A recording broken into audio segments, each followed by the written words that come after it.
Diante de todas as apresentações, passo a palavra novamente ao ilustre deputado Adalberto Freitas para o discurso de abertura do presente ato solene.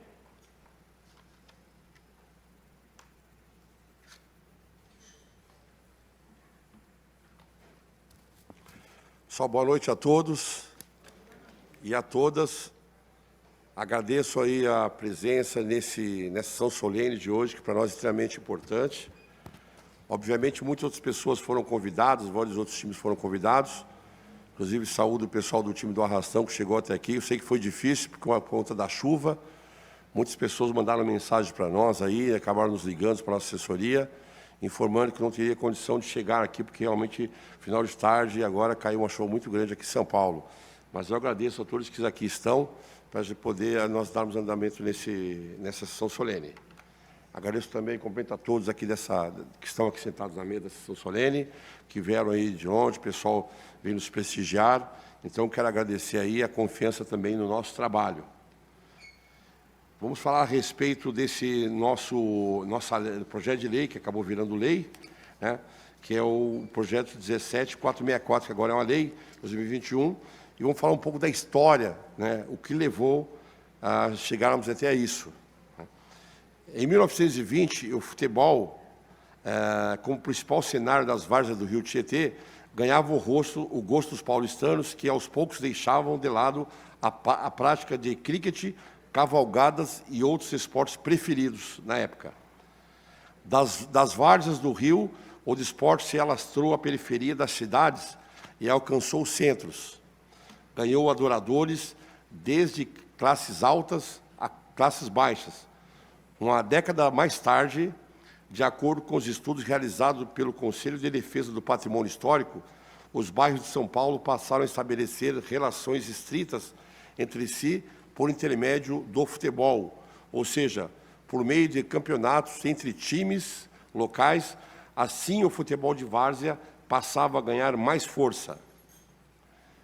A organização dessa prática amadora fez surgir os primeiros times, também conhecidos como os clubes de várzea, que nada mais eram e continuam sendo sociedades informais que funcionam como ponto de encontro de amigos para finais de semana.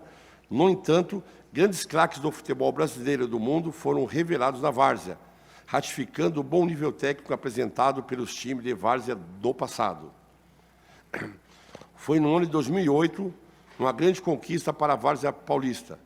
Foi oficialmente criada a Federação Paulista de Futebol Varziano, inaugurada dia 30 de junho, e que constava como cadastro de 3.000 equipes de futebol amador e 440 campos de futebol varziano.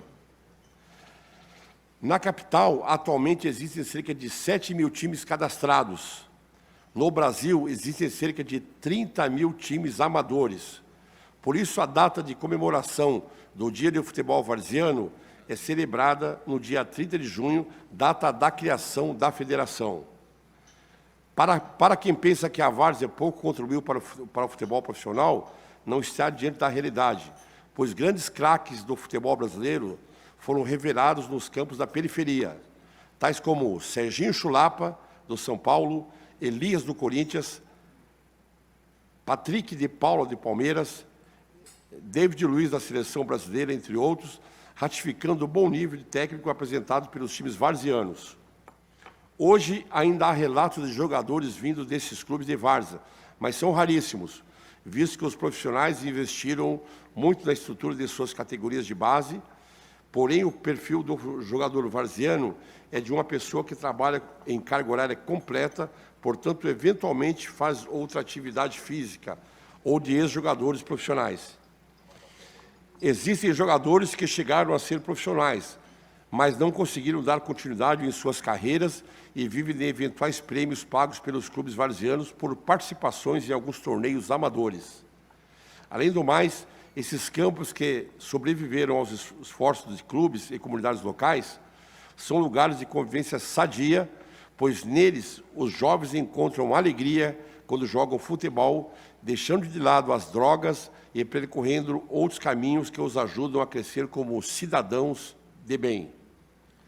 Os campos de futebol de várzeas foram a gênese de diversos craques.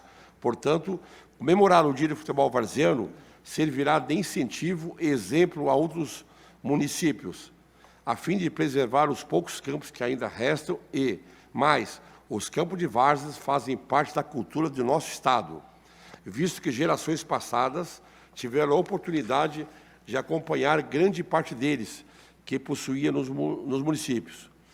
Uma realidade bem distante da de hoje. Logo, é imprescindível preservar os que ainda restam, de modo a manter viva essa cultura. O futebol de várzea, por ser uma grande tradição do povo brasileiro, jamais deixará de existir, pois encontra apoio de entidades públicas e privadas por meio de incentivos na manutenção de campos e equipes de futebol, realizações de torneios, festivais, campeonatos, mantendo acesa a chama do esporte bretão no coração dos brasileiros. Por tudo isso, vem por essa história do futebol varziano, eu, como parlamentar, fiz questão do reconhecimento a todos os frequentadores do famoso terrão, criando a Lei 17464, 2021, que institui o Dia do Futebol Varziano, no Estado de São Paulo. O futebol de várzea paulista agora tem um dia para chamar de seu. Muito obrigado.